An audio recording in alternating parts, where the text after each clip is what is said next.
Kita masih memperbincangkan tentang perkembangan hukum Islam dari masa ke masa. Sebagaimana saya sampaikan bahwa pecah belahnya umat Islam dipicu oleh masalah politik, masalah kekuasaan, dan masalah khilafah.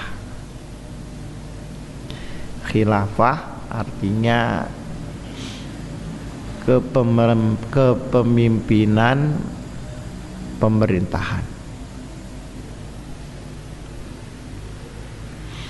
Gejalanya pada zaman Sayyidina Utsman ibnu Affan yang mengangkat para pejabat dan gubernur dari keluarganya sendiri,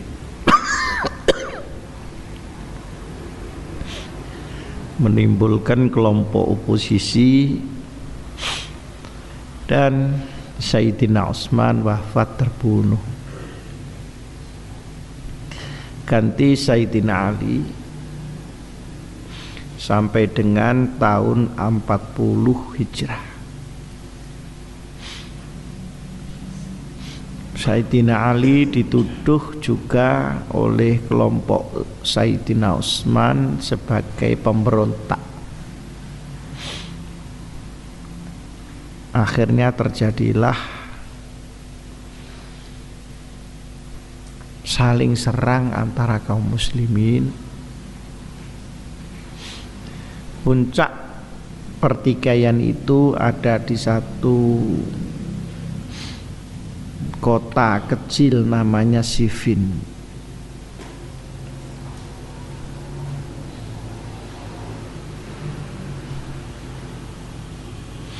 Dari situlah kemudian terjadi peperangan hebat di kalangan kaum muslimin yang mengakibatkan perpecahan golongan-golongan Islam. Ada beberapa golongan yang perlu kau ketahui. Pertama yang namanya Syiah. Syiah adalah yang pro Sayyidina Ali.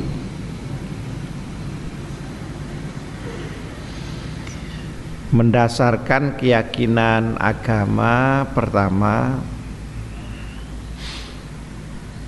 mengenai masalah imamah, kepemimpinan, tidak boleh keluar dari keturunan Sayyidina Ali. Ini Syiah. Yang kedua, fanatisme. Ini ciri-ciri Syiah. Fanatisme kepada Ahlul Bait, keluarga Rasulullah, yang sangat tinggi dan seringkali berlebih-lebihan.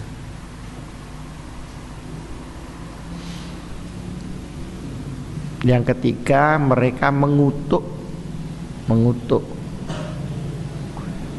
khalifah-khalifah selain Sayyidina Ali. Utsman, Umar, dan Abu Bakar itu terkutuk karena menyerobot dalam tanda petik khilafah Ali bin Abi Thalib.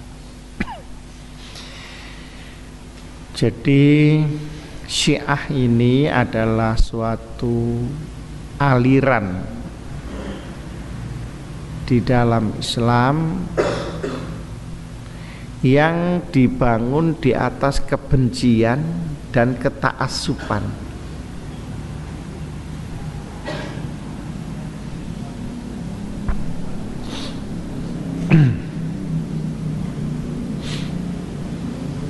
Jadi satu sisi ada ketaassuban pada Sayyidina Ali, di sisi lain kebencian terhadap para sahabat yang lain.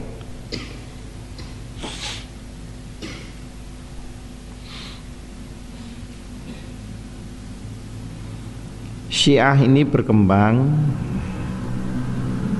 sampai sekarang dengan pusat kekuatan dan kekuasaan Syiah itu ada di Iran sekarang, Persia.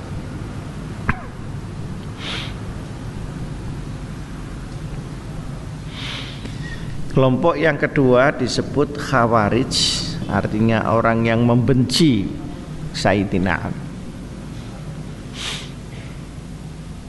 Khawarij itu artinya keluar, eksodus, khoroja.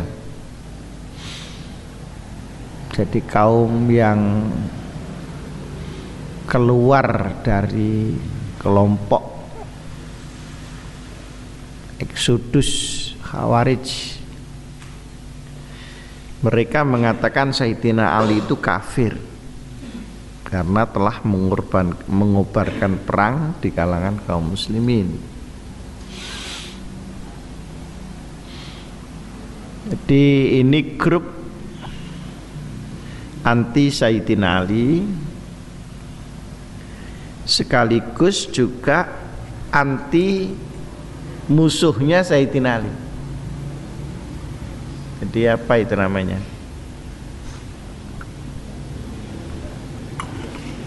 Dia juga mengutuk Sayyidina Ali, dia juga mengutuk musuhnya Sayyidina Ali. Yang misalnya yang musuh terbesar itu Muawiyah bin Abi Sufyan, yang setelah Khulafaur Rasyidin nanti membangun sebuah kerajaan namanya Umayyah, tidak berada di Madinah tapi berada di Syria, Syam.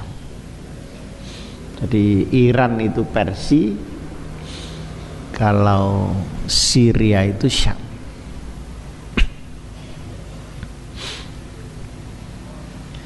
Selain dirinya adalah kafir, ini ciri-ciri dari Khawarij. Jadi karena fanatisme sektariannya itu,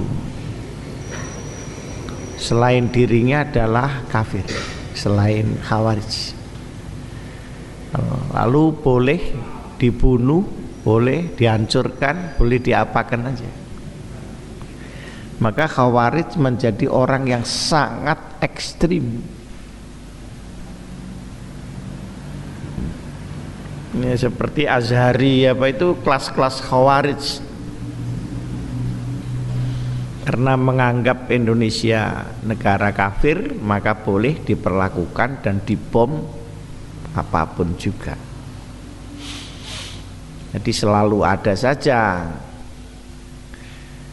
pikiran sekarang yang relevan dengan orang dulu, sekalipun tidak dengan nama yang sama. Ini Khawarij. Yang ketiga yang terkenal aja saya sebutkan, Mu'tazilah. Mu'tazilah ini asal kata dari i'tazala. I'tazal itu artinya menyingkir, kelompok eksklusif. I'tizal, i'tazala artinya menyingkir. Di Mu'tazilah ini kelompok eksklusif bahasa sekarang. Mereka terdiri dari orang-orang pintar dan orang elit di dalam masyarakat. Sehingga Mu'tazilah ini ciri-cirinya pertama, dia sangat rasionalis. Karena memang dia orang pinter ya, para cendekiawan, para kelompok-kelompok menengah ketika itu, maka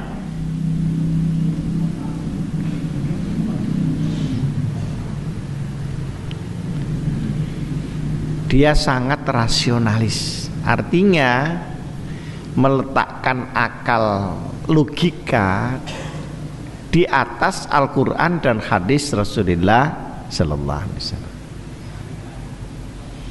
Jadi kalau hadis itu cocok dengan rasionya ya dipakai. Tapi kalau tidak ya dimenangkan rasionya. Dengan mengambil pegangan ad-dinu aqlun la dina liman la aqlalah. Agama itu adalah akal, maka tiada agama tanpa akal. Tapi ditafsirkan bahwa akal lebih tinggi dari agama. Nah sekarang pun juga ada kan yang seperti itu. Quran yang disuruh ngubah lah, yang direkonstruksi itu gaya-gaya Mu'tazilah. Dulu pun juga sudah ada. Cuma dulu ndak pakai istilah rekonstruksi gitu. Ndak pakai istilah liberal. Tapi i'tizal. Hanya nuansa pemikiran hampir sama. Orang yang memuja rasio. Nah, ada juga namanya Jabariyah. Jabariyah ini orang yang apatis, orang yang pesimistis, orang yang pasif. Jadi ya ndak usah kerja kalau Tuhan menghendaki toh kaya sendiri. Ini gaya-gaya Jabariyah. Saya kira di sini juga ada begitu. Selan apa Pak repot-repot nek pancen pangeran paring mungkin lak sugih dhewe. Akhirnya gak sigodo sugih dhewe sida melarat dhewe. Itu Jabariyah.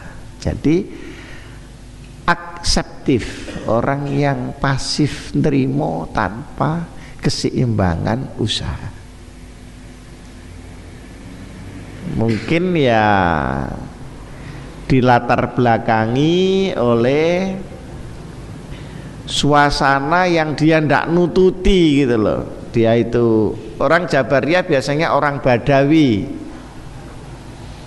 Badawi ku desa. Mulane ojo jenakno anake Badawi.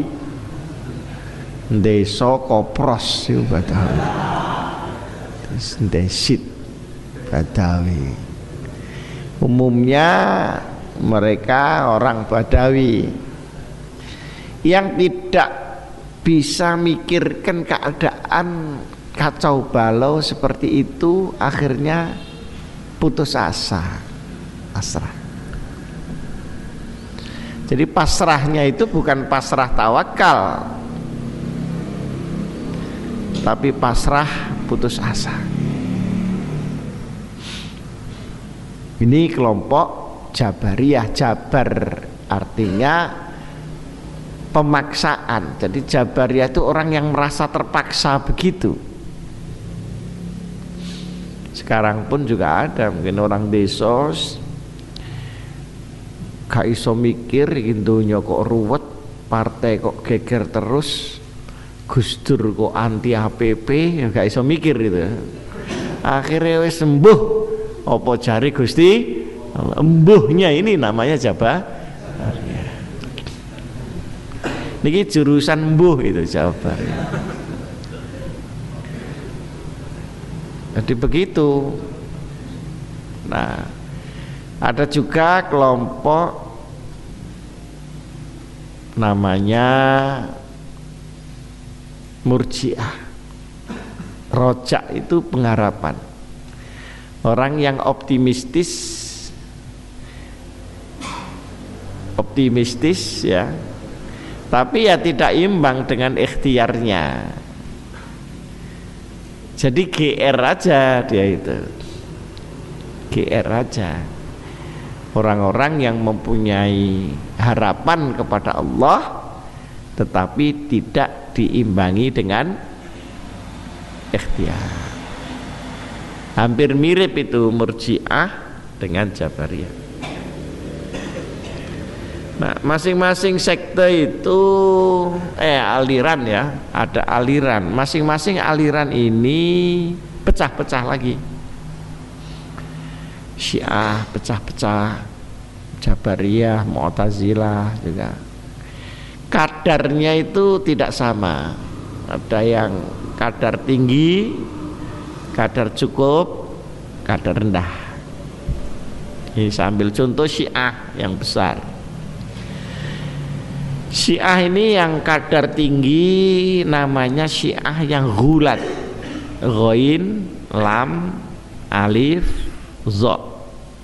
Ghulaz itu artinya keterlaluan. Yaghlu, al-ghulu. Ghulu itu artinya keterlaluan. Yang keterlaluan ini mengatakan bahwa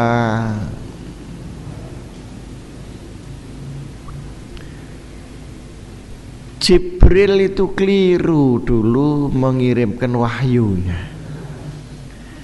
Mestinya tidak kepada Muhammad, tapi kepada Sayyidina Ali. Gimana Jibril bisa keliru? Karena fanatiknya kepada Sayyidina Ali. Ini tentu sudah kebablasan. Sudah tidak dalam konteks Islam. Yang cukupan itu mereka yang kultus Sayyidina Ali sekaligus mengutuk Sayyidina yang lain dari Sayyidina Ali. Yang kadar rendah Syiah itu mereka yang fanatik Sayyidina Ali menganggap bahwa Sayyidina Ali punya keunggulan saja dengan yang lain. Jadi bukan pengutukan terhadap Sayyidina Utsman atau Abu Bakar. Orang Syiah sekarang yang berjalan pada umumnya pada kelompok kedua dan ketiga.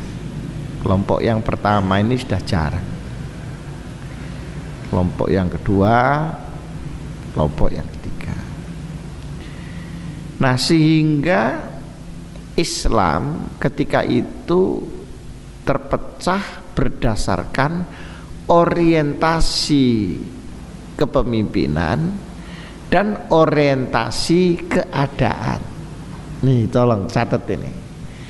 Perpecahan itu disebabkan dipicu karena umat Islam orientasinya kepada orang, pada kekuasaan.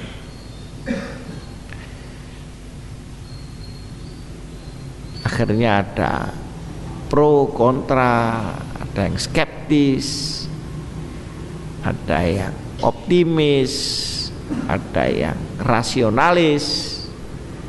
Itu spektrum resonansi dari perpecahan kekuasaan dan konteks keadaan yang carut marut ketika itu. Nah, di tengah-tengah itulah maka muncul kelompok ulama yang mayoritas, as-sawadul a'zam, mayoritas, yang ingin mengembalikan Islam kepada ajaran, bukan kepada orang, kepada ajaran. Jadi kalau itu Sayyidina Ali konflik itu, ya itu fenomena sejarah sajalah. Tidak usah kemudian masuk kepada fenomena ajaran.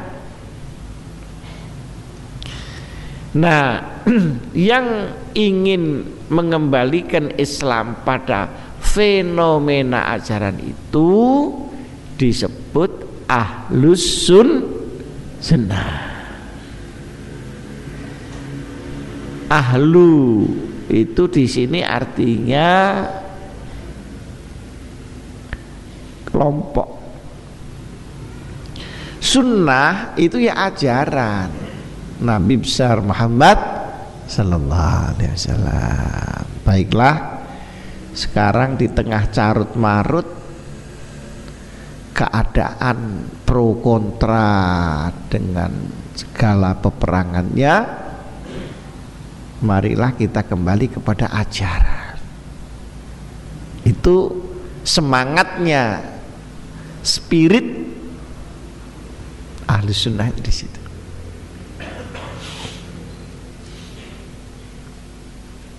Lalu belakangan ditambah wal jamaah. Sebetulnya itu tambahan. Jadi ahlus sunnah itu adalah kelompok yang memenangkan ajaran. Itulah maksudnya.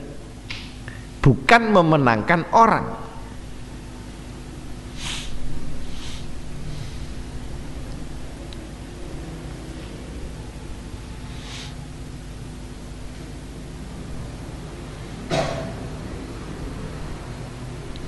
Jadi bisa disebut ahli sunnah wal jamaah itu adalah pelurusan kembali ajaran kepada sumbernya. Itu. Setelah terjadi carut marut itu tadi. Jamaah di sini artinya persatuan dari para sahabat Rasulullah sallallahu alaihi wasallam. Jadi itu tema sentralnya itu sunnah, strateginya itu jamaah, sehingga seluruh sahabat Nabi dianggap baik oleh ahlus sunnah itu. Nah, jamaah di sini artinya bahwa para sahabat Nabi harus dianggap baik berdasarkan hadis Rasulullah sallallahu alaihi wasallam. Ashabi kan nujum ini tadaitum ihtadaitum.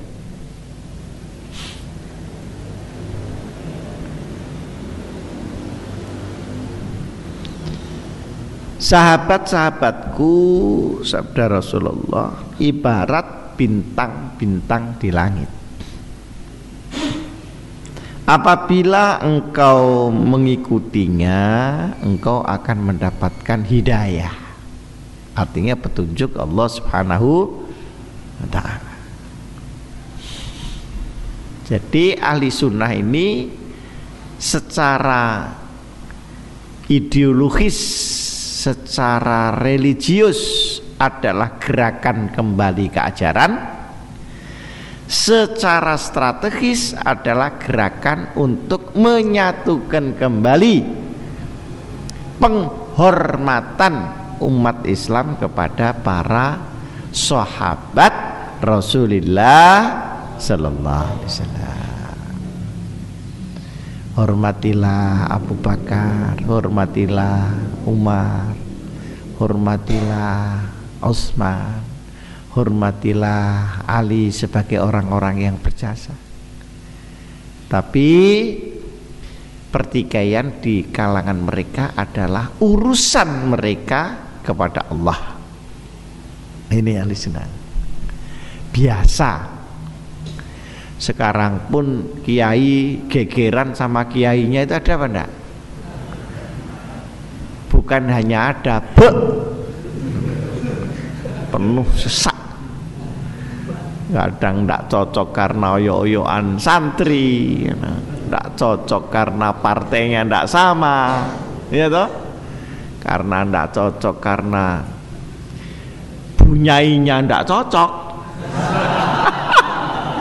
sehingga yainya melok ora cocok. Aduh, sudah kalau kamu dengar yang di Jombang, yang di mana-mana, bukan hanya ada nah itu jangan menyangkut kiainya, itu adalah menyangkut fenomena orang per orang, jujurnya gitu. Jadi yang geger itu bukan unsur kiainya, tapi unsur setan yang nangkring di kiai itu. Dan selama bukan Rasulullah, mesti kepencelokan itu. Di setannya santri ya kelas santri, nah, setannya kiai ya kiainya setan. Tergantung kelas penggodanya. Kalau seperti kamu belum digoda, sudah tergoda sendiri. Lah yang belum tergoda belum digoda sudah tergoda, itu kader namanya. Jadi setan melihatnya enak, tenang, nah, sudah kita istirahat, kader kita sudah jalan. Karena belum diganggu sudah terganggu sendiri. Itu waktu saya ditanya oleh orang India Islam, Amerika itu nyerang di mana-mana, tapi Indonesia kok enggak pernah diserang ya? Saya jawab, Indonesia itu enggak usah diserang, sudah kalah sendiri. Jadi apa? Ini al-jamaah itu diambilkan dari strategi ma'ana alaihil yaum wa sahabi. Jadi mengambil dari moto bahwa ahli sunnah itu adalah apa yang saya lakukan sekarang, dan apa saya Rasulullah, dan apa yang dilakukan oleh para sahabat sekarang. Nah, kondisi itu adalah kondisi kemurnian syariat Islam.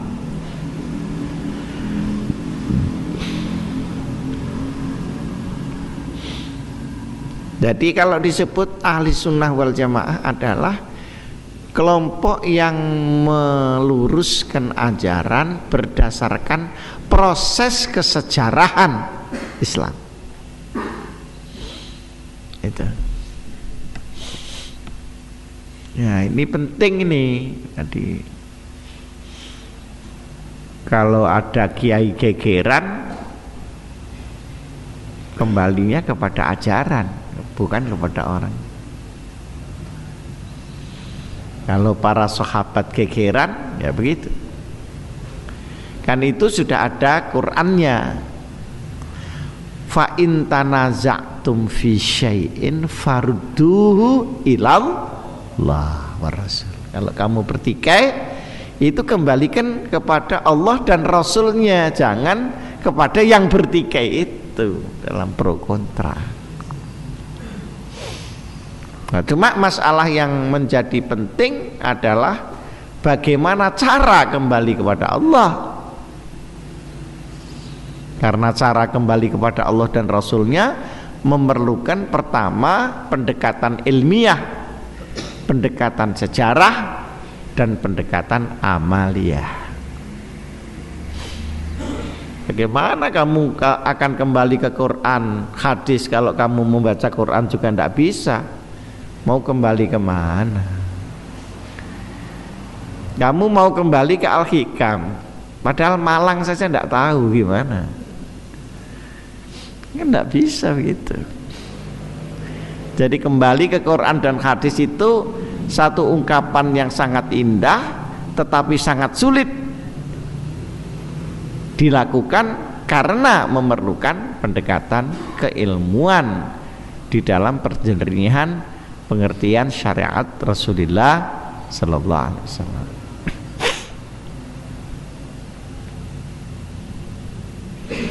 Nah,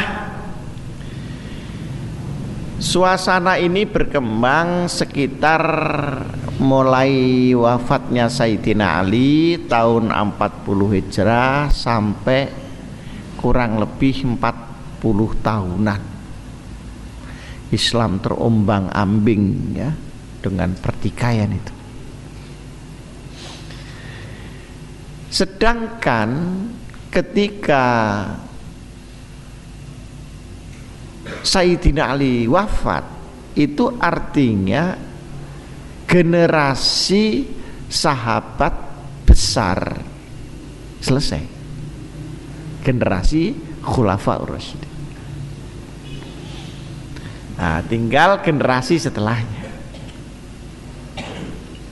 Nah, generasi setelahnya itulah yang disebut generasi tabi'in. Tabi' itu artinya apa? Hah? Pengikut, bukan tabi' begini. Tabi' artinya bahasa Arab, pengikut. Jadi artinya generasi penerus Khulafaur Rasyidin. Karena sudah tidak sambung dengan Rasulullah, maka mau tidak mau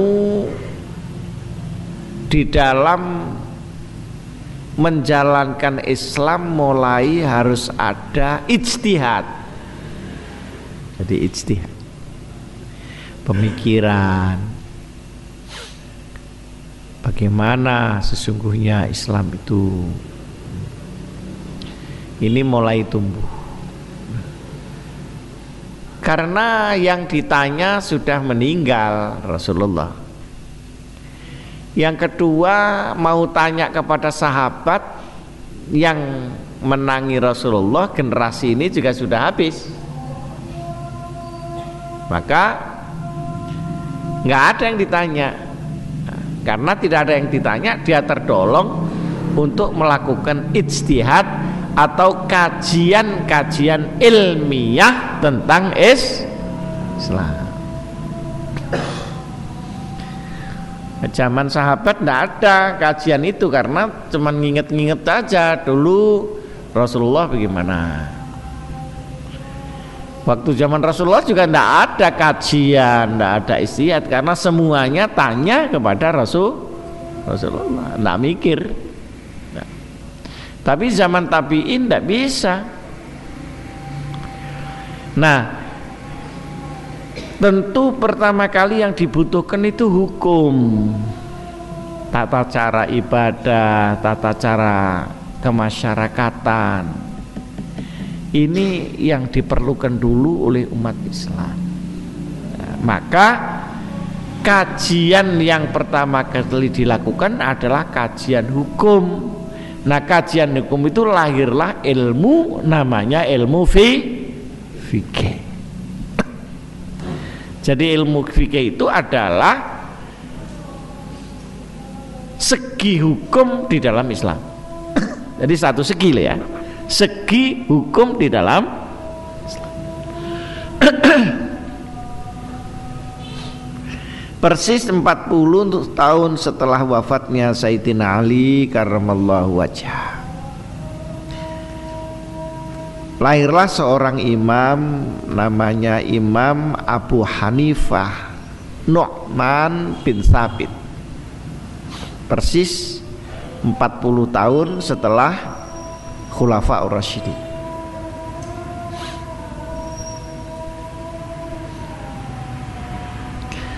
Beliau ini lahir di Baghdad.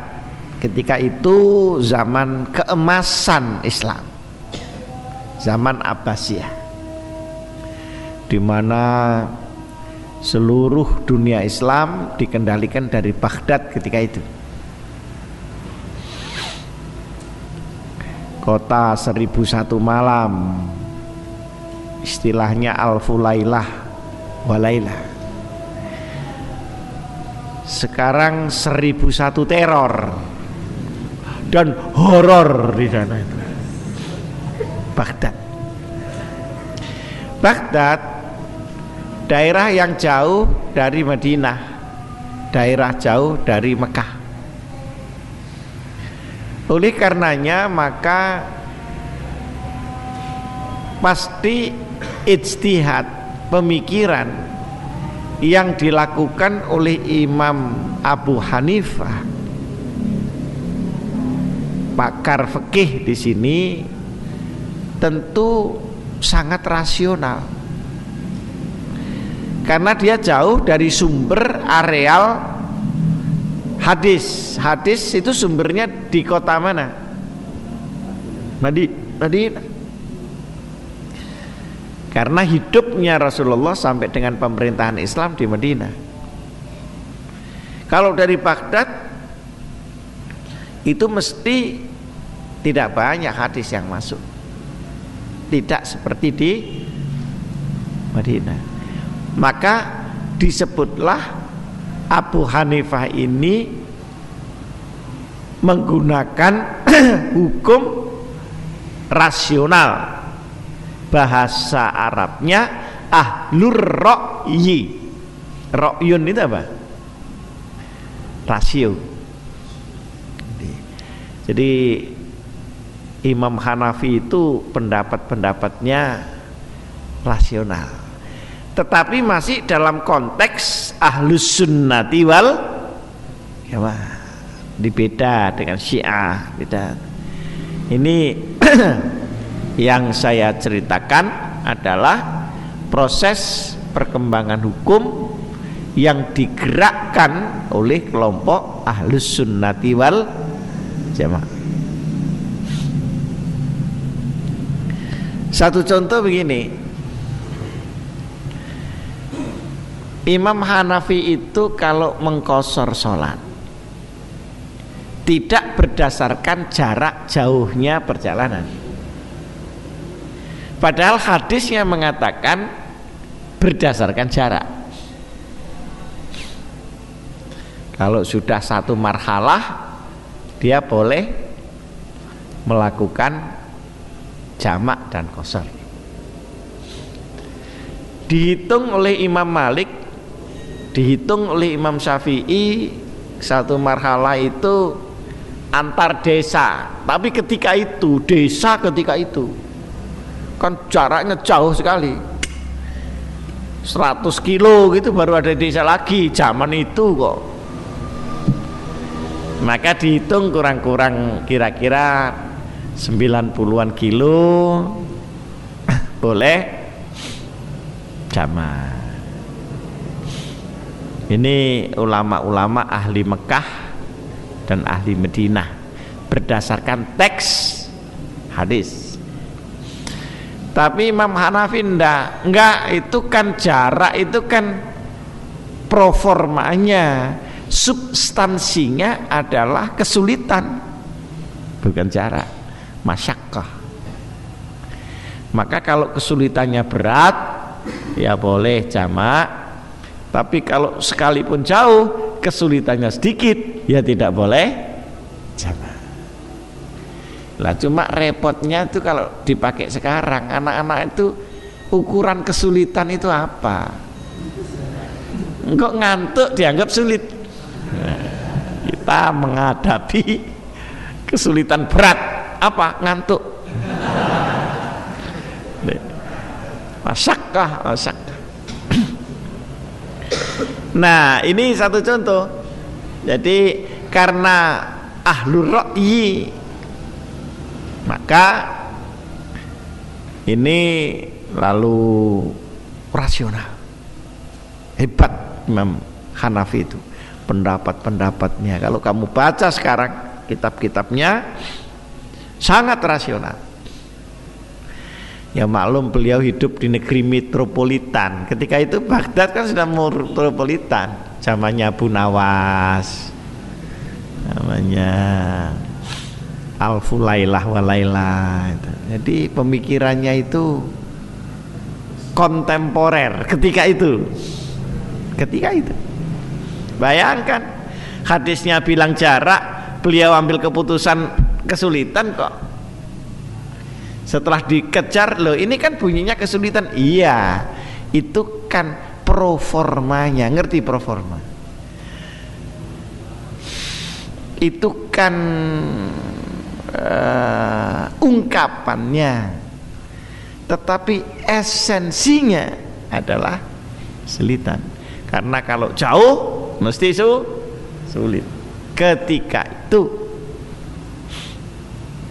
ini satu contoh. Nah, Imam Hanafi radhiyallahu anhu ini aslinya orang Persia, bukan orang Arab. Kemudian masuk di Baghdad. Karena nama Nu'man ini dari kelompok Marzuban. Marzuban itu kelompok orang-orang Persia yang terhormat.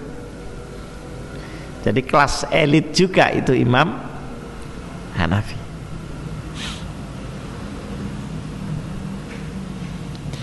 Demikianlah maka akhirnya Imam Hanafi menjadi seorang mujtahid. Mujtahid artinya orang yang punya kapasitas dan punya kompetensi untuk menguraikan Quran dan hadis menjadi keputusan hukum jurisprudensi. Ini halal, ini haram, itu kan tidak di Quran, itu kan ada di fikih.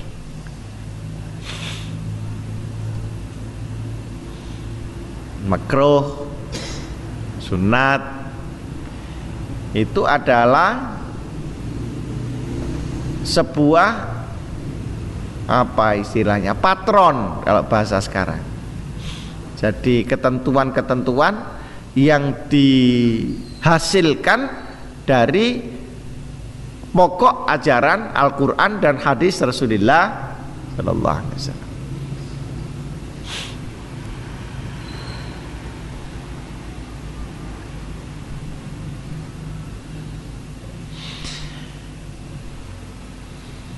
Nah, beliau ini lahir tahun 80 Hijrah, selesai tahun 150 Hijrah. Bayangkan itu. Berapa umurnya? Lahir tahun 80 Hijrah, wafat 150 Hijrah. Umurnya berapa? Persis Imam Hanafi wafat tahun 150 itu juga lahirlah kemudian Imam Abu Abdillah Muhammad bin Idris Asy-Syafi'i radhiyallahu anhu. Jadi ini patah tumbuh hilang berganti. Jadi tahun yang sama Imam Hanafi wafat, Imam Syafi'i lahir. Imam Syafi'i itu umurnya cuma 54, tapi menjadi imam yang terkenal karena wafatnya tahun 204 Hijrah, lahirnya 150. Menjadi imam yang terkenal. Dia dilahirkan seorang ulama, seorang sufi namanya Idris. Kiai Idris itu terkenal orang yang tidak mau makan makanan yang haram. Di dalam sebuah kisah, ini kisah ya, namanya kisah ya, mungkin iya mungkin tidak.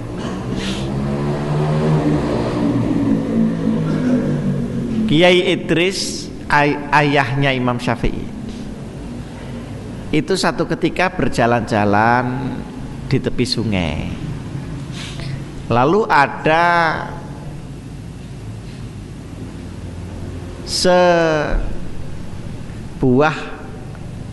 satu buah jambu,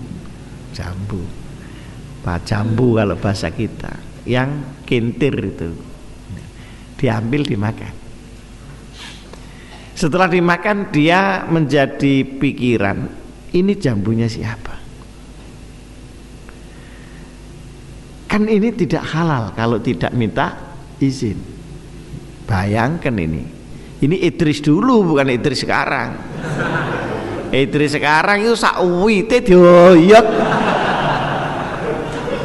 Ana pelem-pelem poh ning pondok entek kabeh itu. Oleh Idris tahun 2006. Ini Idris. Ya. Akhirnya di sana ketemu pohonnya. Setelah diurut itu ketemu pohonnya.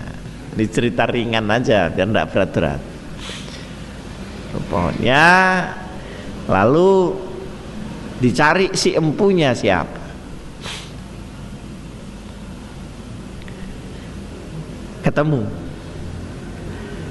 Saya datang sini untuk meminta ridhonya, karena saya telah memakan buah jambu Bapak yang hanyut di sungai.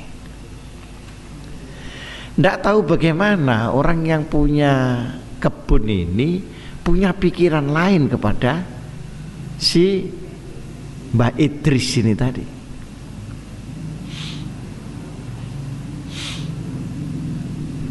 Sangat kagum. Karena kagumnya dia punya akal untuk mengikat orang ini. Dia bilang tidak bisa, tidak saya maafkan.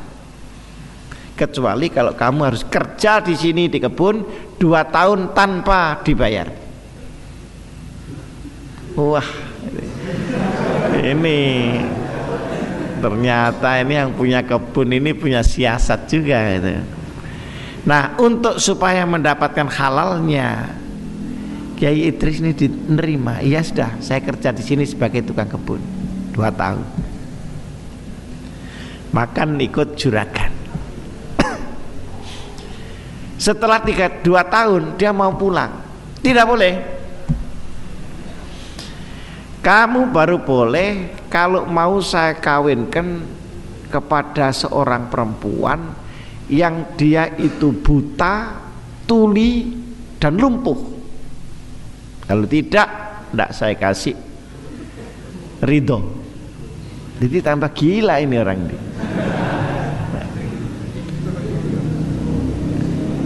Berpikirlah kemudian Kiai Idris, daripada pikirannya Kiai Idris itu, daripada di dalam diri saya ada yang haram, kan lebih baik saya kawin.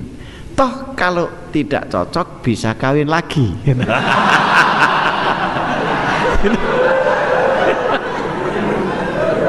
Daripada di dalam diri saya kemasukan barang yang haram. Diterima. Ternyata perempuan yang dimaksud adalah anak si juragan itu sendiri. Sayang di sini tidak disebut nama juragannya itu. Kemudian udah bismillah diakadkan, dan diakadkan cara ketika itu laki perempuan tidak ketemu.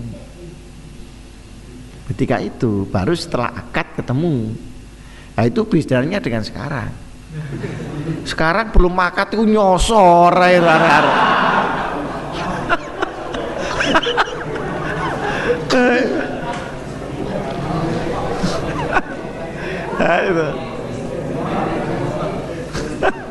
Nah, akhirnya setelah diakadkan baru diketemukan.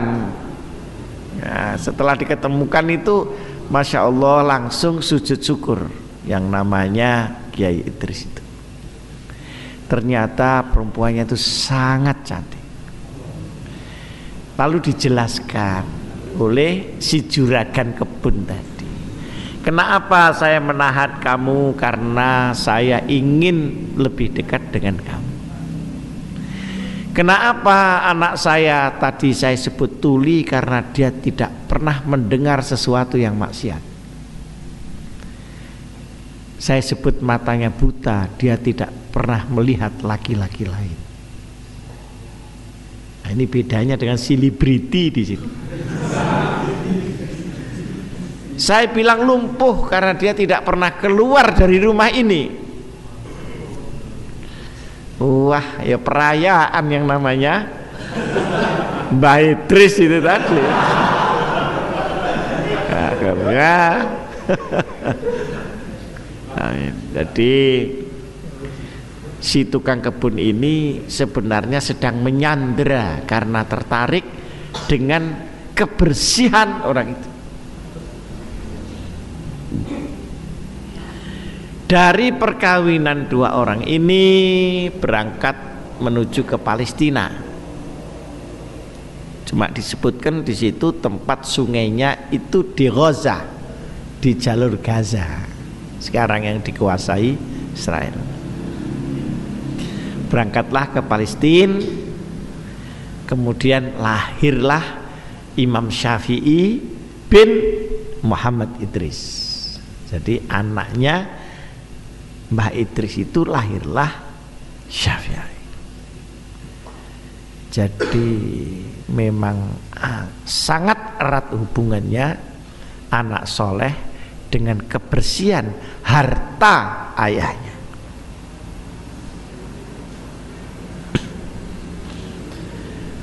Jadi kamu kalau ingin punya anak yang soleh, hati-hati makanan, kan gitu. Sekarang itu sudah namanya soleh itu loh, ndak soleh. Padahal namanya soleh.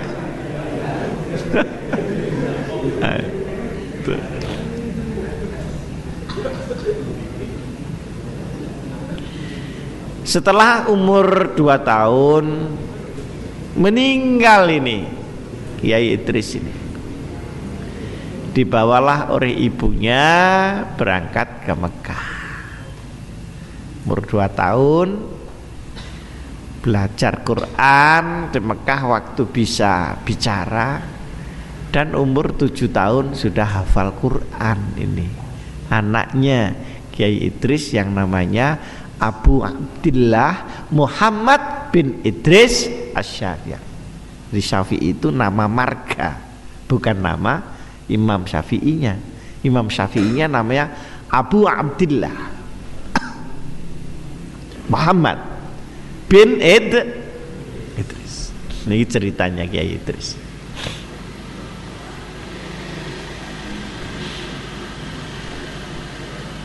Di tengah-tengah tadi kan Imam Hanafi wafat pada tahun yang sama dengan Imam Syafi'i lahir. Tapi sebelum Imam Syafi'i lahir, ini di Madinah, gitu ya. Di Madinah ada lahir juga seorang tokoh fikih namanya Imam Malik. Itu pada tahun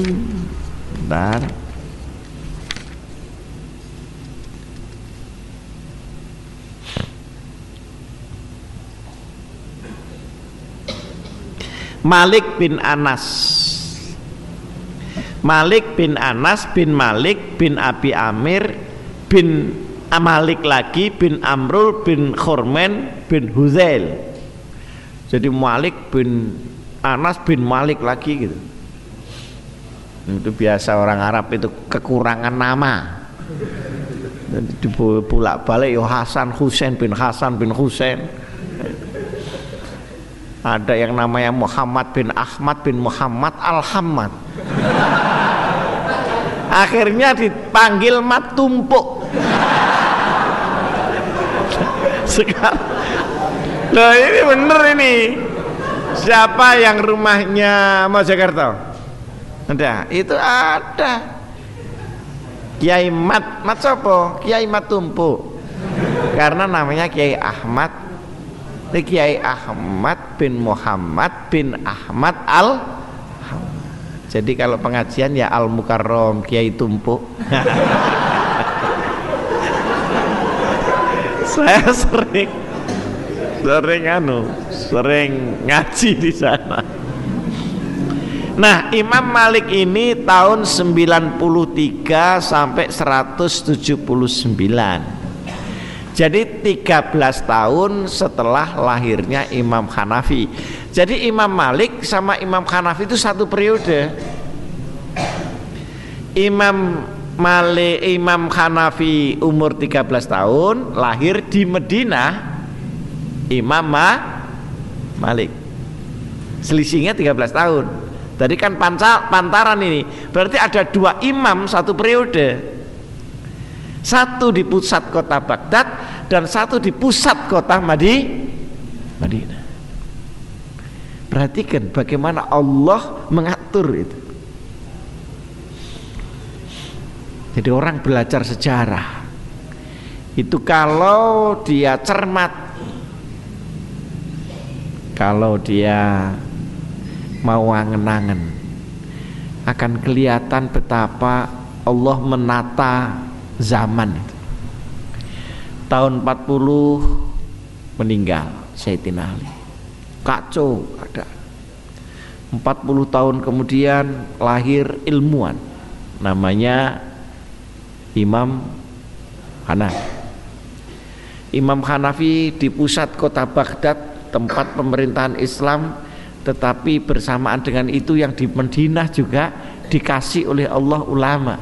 Anas bin Malik, tempatnya kan jauh.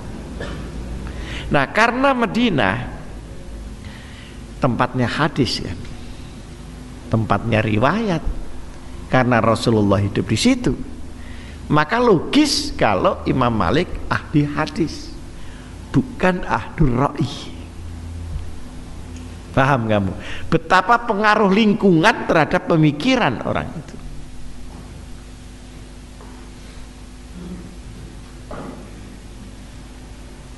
Kalau Imam Malik pendapatnya sedikit aja, ikut hadis aja, karena hadis pelecehan di gunung akeh wis di Madinah.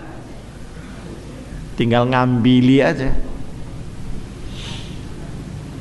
Jadi umpomo kalau uang uripe ndek batu, soal wortel karo kubis kan gak badal kurang.